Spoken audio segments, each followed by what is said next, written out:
Hello friends, स्वागत करता हूं मैं आपके अपने यूट्यूब चैनल स्टडी होम में। आज की वीडियो में हम संविधान से संबंधित कुछ मोस्ट इम्पोर्टेंट क्वेश्चनों को डिस्कस करेंगे जो कि आपको एग्ज़ाम के लिए बहुत बहुत लाभदायक साबित होंगे।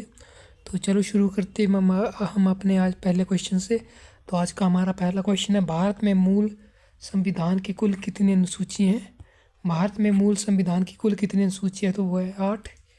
याद रखना, भारत में कुल मूल संविधान की 8 अनुसूचियाँ, यानी कि ऑप्शन ए इस क्वेश्चन का राइट आंसर हो जाएगा। अगला क्वेश्चन है क्वेश्चन नंबर 2। क्वेश्चन नंबर 2 है, भाषाई आधार पर भारत में सर्वप्रथम किस राज्य का गठन किया गया था? भाषाई आधार पर जो भारत में सर्वप्रथम किस राज्य का गठन किया गया था? तो वो किया गया था आंध्र प्रदेश। याद रखना, भाषाई आधार पर जो सर्वप्रथम आंध्र प्रदेश राज्य का गठन किया था भारत में, यानी कि ऑप्शन सी इस क्वेश्चन का राइट आंसर हो जाएगा। अगला क्वेश्चन है क्वेश्चन नंबर 3। भारतीय संविधान का कौन सा भाग संविधान की आत्मा कहलाती है? भारतीय संविधान में जो है कौन सा अंग है संविधान का जो कि उसकी आत्मा कहलाती है? तो याद रखना, उद्देशिका जो है भारतीय संविधान में संविधान की आत्मा कहलाती है, यानी कि ऑप्शन बी इस क्वेश्चन का राइट आंसर हो जाएगा। अगला क्वेश्चन है क्वेश्चन नंबर 4। क्वेश्चन नंबर 4 है, राज्यसभा का सदस्य बनने के लिए न्यूनतम आयु कितनी होनी चाहिए? राज्यसभा का सदस्य बनने के लिए जो न्यूनतम आयु होनी चाहिए 30 वर्ष। याद रखना, 30 वर्ष जो राज्यसभा के सदस्य बनने की न्यूनतम आयु होती है, यानी कि ऑप्शन बी इस क्वेश्चन का राइट आंसर हो जाएगा।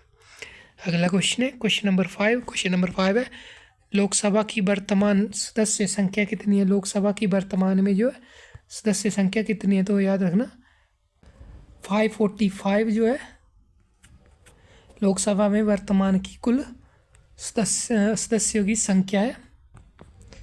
545 लोकसभा में जो वर्तमान सदस्यों की संख्या है, यानी कि ऑप्शन डी इस क्वेश्चन का राइट आंसर हो जाएगा। दोस्तों याद रखना, इंपॉर्टेंट क्वेश्चन है सारे, वीडियो के अंत तक ज़रूर बने रहें, क्योंकि ये क्वेश्चन जो है सारे सिलेक्टेड लेकर आया हूँ आपके लिए, जो कि आपके एग्ज़ाम में 1 या 2 क्वेश्चन इनमें से एक पूछा ही जाएगा। तो ज़रूर बने रहें और वीडियो को लाइक शेयर करना ना भूलें अपने दोस्तों के साथ।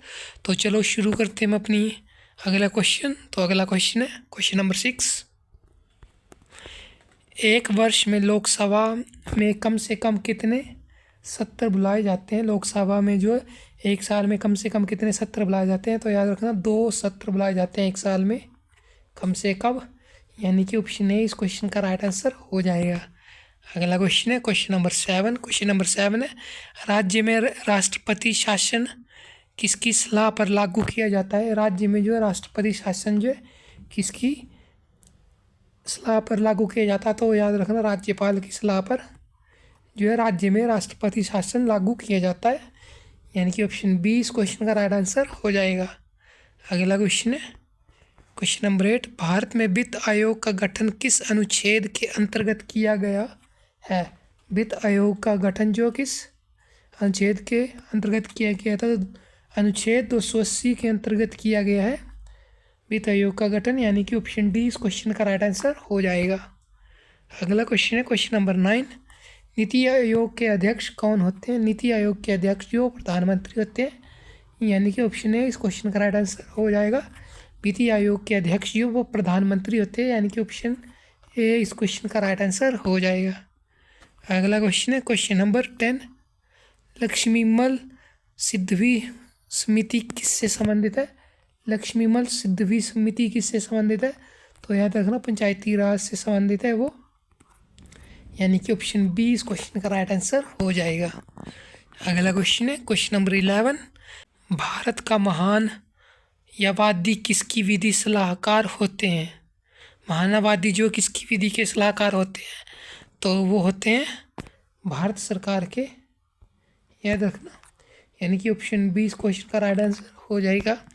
अगला क्वेश्चन है क्वेश्चन नंबर 12। भारत में निरंतर एवं महालेख परीक्षण का कार्यालय कितने वर्ष का होता है? तो वो होता है 6 वर्ष का। याद रखना, 6 वर्ष का होता है महालेख परीक्षण का कार्यकाल, यानी कि ऑप्शन डी इस क्वेश्चन का राइट आंसर हो जाएगा। अगला क्वेश्चन है क्वेश्चन नंबर 13। दिल्ली राष्ट्रीय राजधानी क्षेत्र किस संविधान संशोधन द्वारा बनाया गया है। दिल्ली राष्ट्र राजधानी क्षेत्र का संविधान संशोधन किस संविधान संशोधन द्वारा बनाया गया था? तो वो बनाया गया है 69वें संशोधन के द्वारा बनाया गया है। राष्ट्रीय राजधानी क्षेत्र संविधान संरक्षण बनाया गया है, यानी कि ऑप्शन बी इस क्वेश्चन का राइट आंसर हो जाएगा। अगला क्वेश्चन है क्वेश्चन नंबर 14। सदन की कार्यवाही का प्रथम घंटा क्या कहलाता है? तो वो कहलाता है प्रश्नकाल। कार्यवाही का जो है प्रथम घंटा कहलाता है, यानी कि ऑप्शन बी इस क्वेश्चन का राइट आंसर हो जाएगा। अगला क्वेश्चन है क्वेश्चन नंबर 15। क्वेश्चन नंबर 15 है लोकसभा में सदस्यों की अधिकतर संख्या कितनी होती है? तो वो हो सकती है 552, यानी 552 अधिकतम संख्या हो सकती है लोकसभा में, यानी कि ऑप्शन डी इस क्वेश्चन का राइट आंसर हो जाएगा। अगला क्वेश्चन है क्वेश्चन नंबर 16। भारत का राष्ट्रपति अपना त्यागपत्र किसको संबोधित करता है? तो वो करता है उपराष्ट्रपति को। याद रखना, उपराष्ट्रपति को जो भारत का राष्ट्रपति अपना त्यागपत्र संबोधित करता है, यानी कि ऑप्शन ए इस क्वेश्चन का राइट आंसर हो जाएगा। अगला क्वेश्चन है क्वेश्चन नंबर 17। भारत के राष्ट्रपति को अपने पद से हटाने का अधिकार किसे प्राप्त होता है? तो वो होता है संसद को। संसद को जो है राष्ट्रपति को उसके पद से हटाने का अधिकार होता है, यानी कि ऑप्शन सी इस क्वेश्चन का राइट आंसर हो जाएगा।